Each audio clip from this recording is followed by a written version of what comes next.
Assalamualaikum warahmatullahi wabarakatuh. Shalom, Om Swastiastu, Namo Buddhaya, salam kebajikan dan salam sejahtera bagi kita semua. Sebelum memulai presentasi, izinkan saya memperkenalkan diri saya terlebih dahulu. Nama saya Zebinatri Putri, saya kelas 64205, saya berasal dari UBSI Kali Abang. Saya akan menjelaskan tentang konservasi satwa liar, dimulai pada bab 1 yaitu latar belakang. Indonesia merupakan negara mega biodiversity, yang artinya Indonesia memiliki kekayaan sumber daya hayati yang beraneka ragam.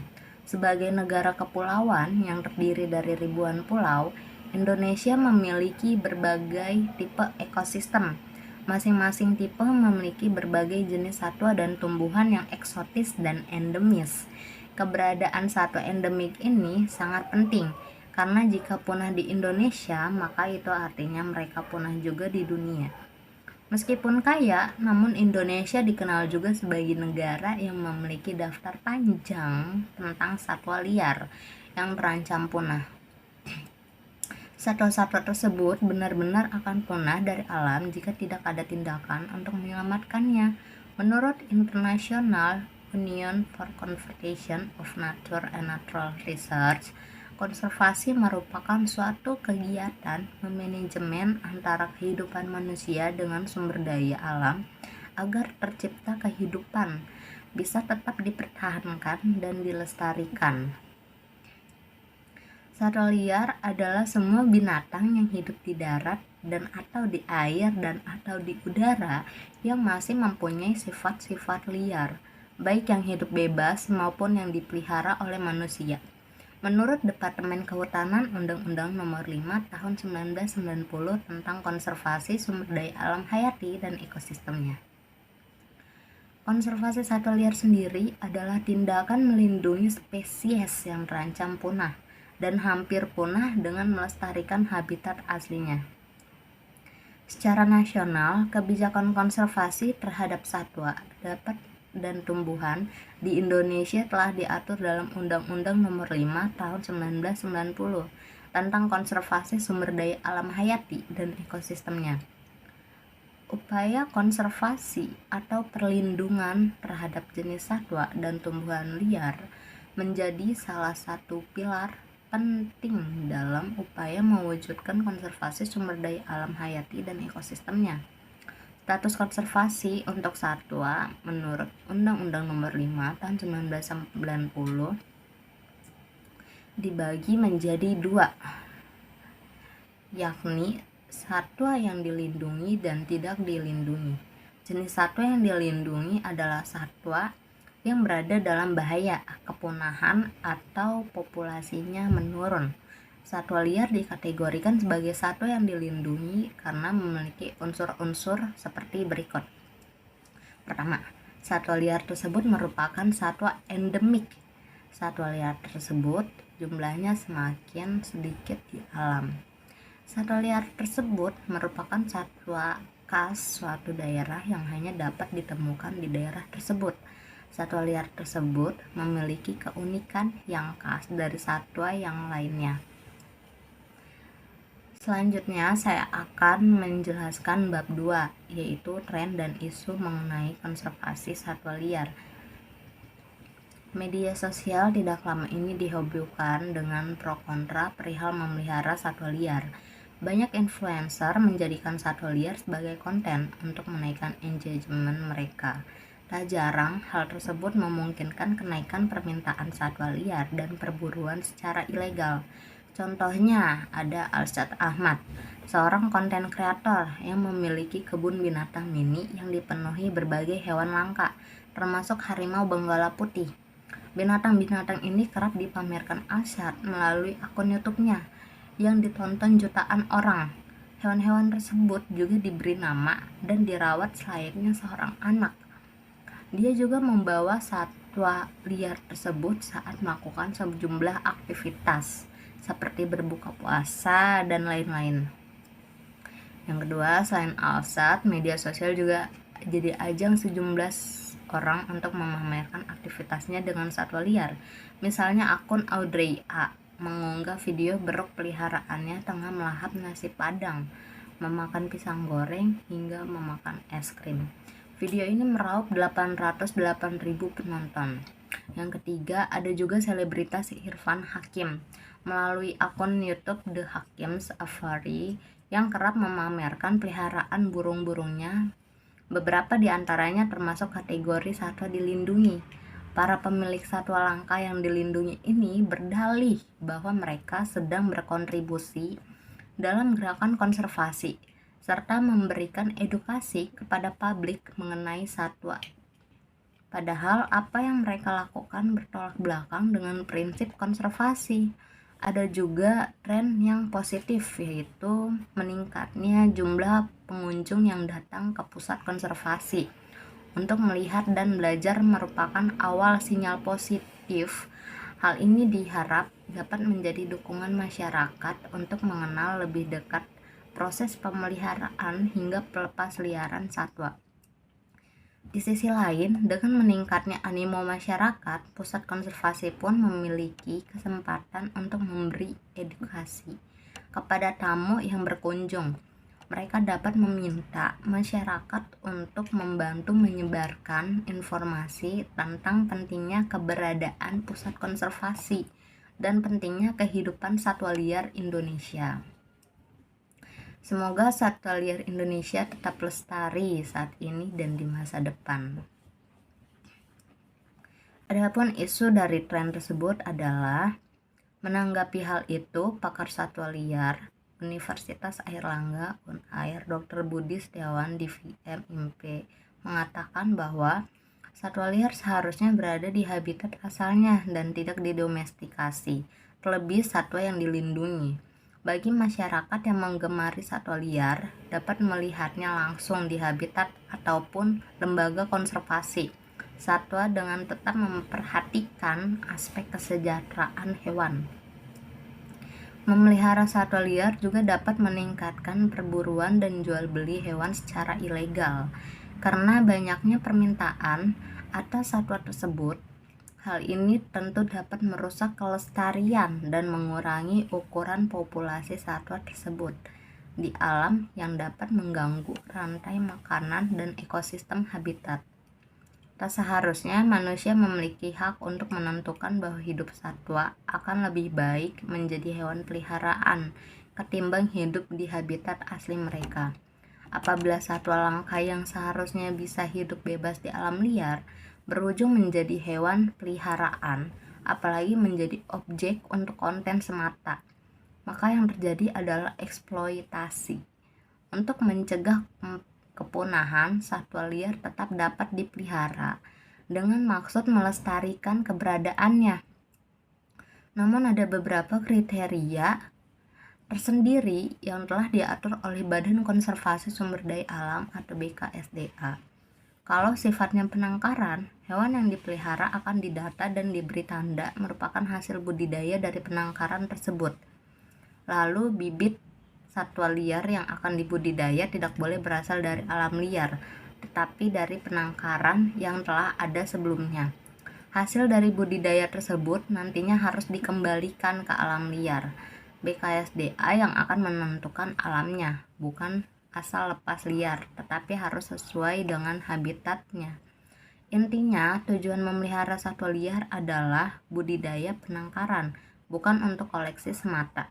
Jika satwa tersebut berada di alam, akan lebih mudah untuk menjaga produktivitas, sehingga terhindar dari kepunahan.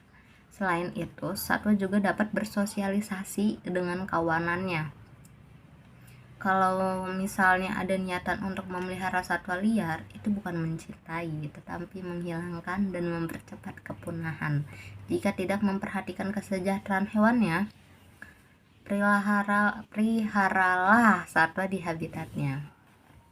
Peneliti satwa liar yang juga asisten Direktur Center for Orangutan Protection, Indira Nurul Komariah, menyayangkan oleh beberapa pesohor yang memaksa satwa liar untuk berperilaku seperti manusia.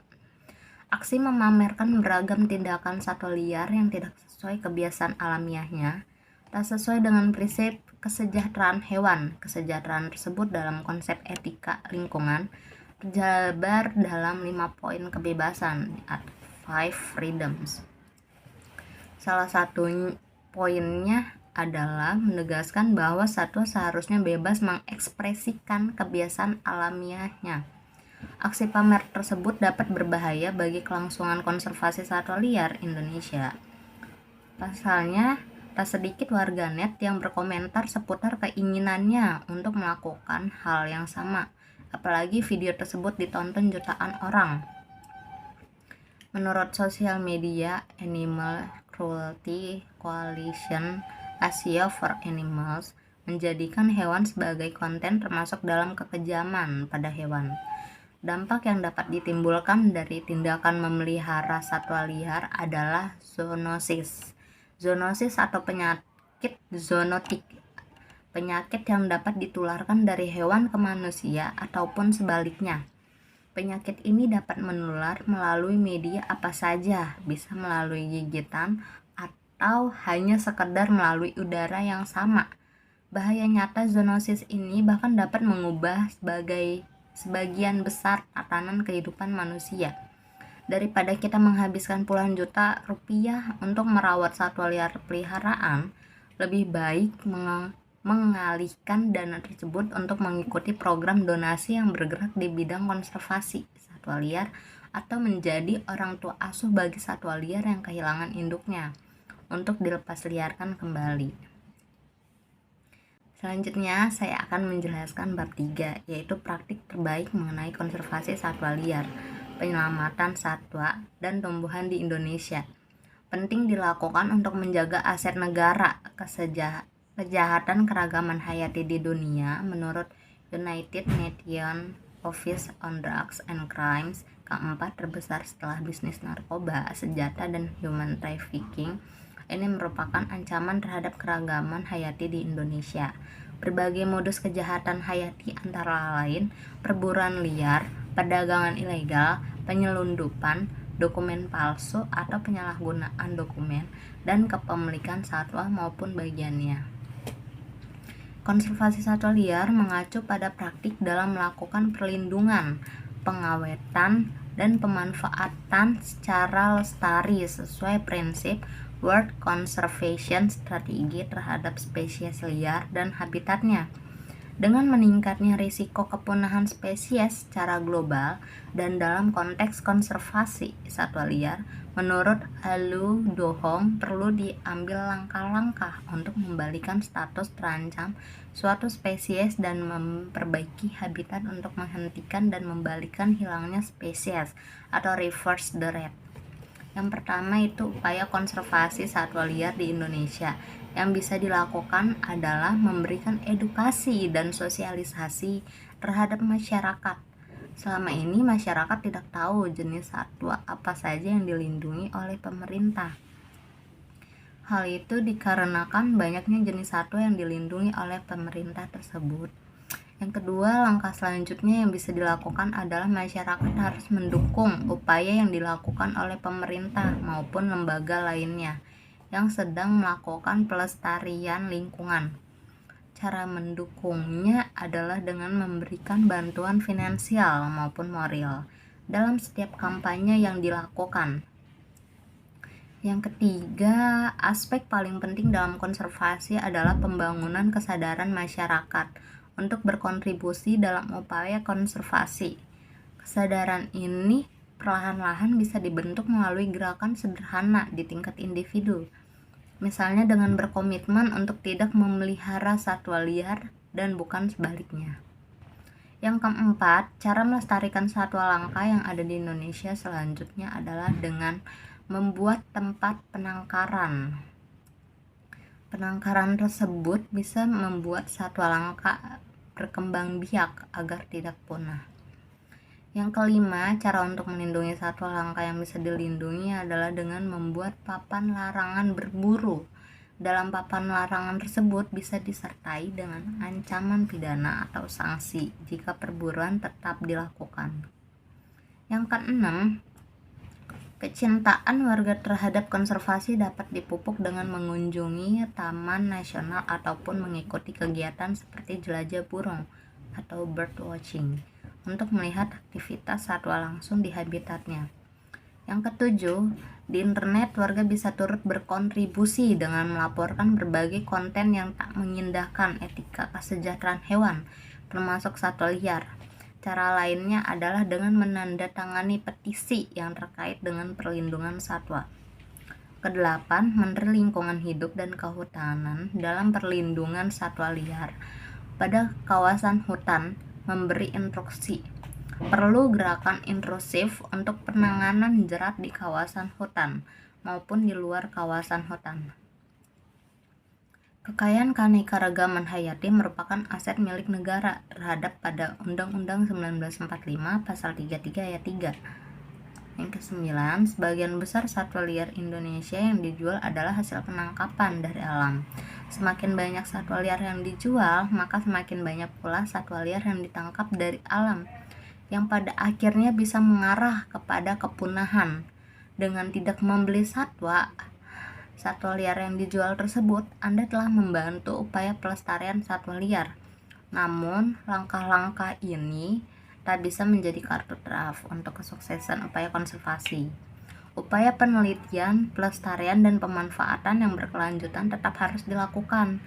Pihak terkait seperti pemerintah, swasta, perguruan tinggi, hingga masyarakat sekitar. Kita harus memahami, mencintai, tak harus memiliki. Dalam rangka menjaga pelestarian satwa endemik Indonesia, biarkan mereka sejahtera di alam dan menjadi bagian dari kekayaan terakhir bangsa untuk dilindungi dan dipertahankan. Selanjutnya, saya akan menjelaskan bab 4, yaitu tantangan mengenai konservasi satwa liar. Yang pertama, pelestarian satwa liar, khususnya di Indonesia, terus menemui berbagai tantangan. Tidak hanya pada penegakan hukum, penyampaian informasi mengenai pentingnya peran satwa liar di alam pun belum sepenuhnya diterima secara luas, termasuk di kalangan pemuda. Yang kedua, perdagangan global satwa liar merupakan ancaman serius dalam upaya pelestarian keanekaragaman hayati. Pasalnya, pasar gelap satwa liar adalah bisnis yang sangat menguntungkan setelah obat-obatan terlarang, persenjataan, dan barang-barang palsu.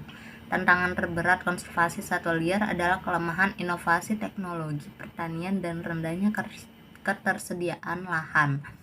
Sebab hal ini akan meningkatkan kompetisi satwa dan manusia. Untuk itu diperlukan inovasi metodologi konservasi satwa liar untuk menyelesaikan tantangan terberatnya. Selanjutnya saya akan menjelaskan bab 5, yaitu kesimpulan mengenai konservasi satwa liar. Kehidupan satwa liar ini mulai terancam dan terdesak oleh kehidupan manusia yang semakin meningkat.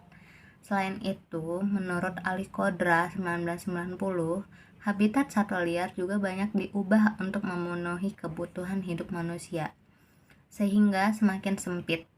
Terganggunya habitat satwa mengakibatkan konflik antara manusia dan satwa tidak dapat dihindari. Logikanya, manusia membutuhkan lingkungan alam untuk memenuhi kebutuhan ekonomi, sedangkan satwa membutuhkan lingkungan sebagai tempat tinggal untuk hidup. Aturan Fatwa Nomor 14 Tahun 2014 tentang pelestarian satwa langka untuk keseimbangan ekosistem berisi pemikiran untuk melindungi dan melestarikan satwa langka, baik yang dilindungi maupun tidak dilindungi. Hidup di alam bebas atau dipelihara, memiliki populasi yang kecil dan populasinya di alam menurun drastis, serta memerlukan upaya pelestarian agar mencegah kepunahan. Harimau Sumatera saat ini merupakan salah satu satwa yang dilindungi dan masuk ke dalam satwa hampir punah yang disebabkan oleh perburuan liar dan deforestasi hutan. Dalam upaya melestarikan satwa langka, tentunya diharapkan adanya keikutsertaan masyarakat dalam menjaga dan melestarikan habitat agar hal yang diinginkan tersebut dapat dicapai secara maksimal. BKSDA telah melaksanakan perannya dalam melakukan pengendalian perdagangan satwa liar yang dilindungi dengan melaksanakan langkah preemptif, preventif, represif, dan pemulihan serta melakukan kerjasama dengan lembaga kepolisian dan Central for Orangutan Protection. Hanya saja pada langkah primitif yang dilakukan oleh BKSDA masih kurang efektif untuk memberikan sosialisasi atau penyuluhan kepada masyarakat tentang arti penting ekosistem satwa liar yang dilindungi sebagai keanekaragam hayati yang mempunyai fungsi ekologi, sehingga perdagangan satwa liar yang dilindungi di Kabupaten Berau sampai sekarang masih terjadi. Dalam melakukan pengendalian perdagangan satwa liar yang dilindungi BKSDA menghadapi beberapa kendala, yaitu kurangnya kesadaran masyarakat terhadap pentingnya satwa liar dalam suatu keanekaragaman hayati untuk menjaga fungsi ekologi satwa liar yang dilindungi, serta masih kurangnya sarana dan prasarana BKSDA dalam melakukan pengendalian terhadap satwa liar yang dilindungi. Mengenai pengaturan tentang satwa liar yang dilindungi, menurut Undang-Undang Nomor 5 Tahun 1990 tentang konservasi sumber daya alam hayati dan ekosistemnya, dalam pasal 21 ayat 2 mengatur mengenai batasan dan larangan terhadap satwa liar. Namun, walaupun demikian, dalam pasal 2 ayat 1 PP nomor 8 tahun 1999 dan pasal 3 PP nomor 8 tahun 1999, kita memberikan kesempatan bagi orang perorangan maupun badan hukum untuk memanfaatkan satwa liar. Akan tetapi pemanfaatan satwa liar yang dimaksud hanya dapat dilakukan terhadap satwa liar yang tidak dilindungi. Sebaliknya, untuk satwa liar yang dilindungi tidak termasuk dalam kategori ini, kecuali untuk kegiatan pengkajian, penelitian, dan pengembangan serta penangkaran satwa. Dapat kita lihat di layar ada beberapa contoh satwa liar yang dilindungi. Sekian presentasi dari saya, kurang lebihnya mohon dimaafkan. Terima kasih.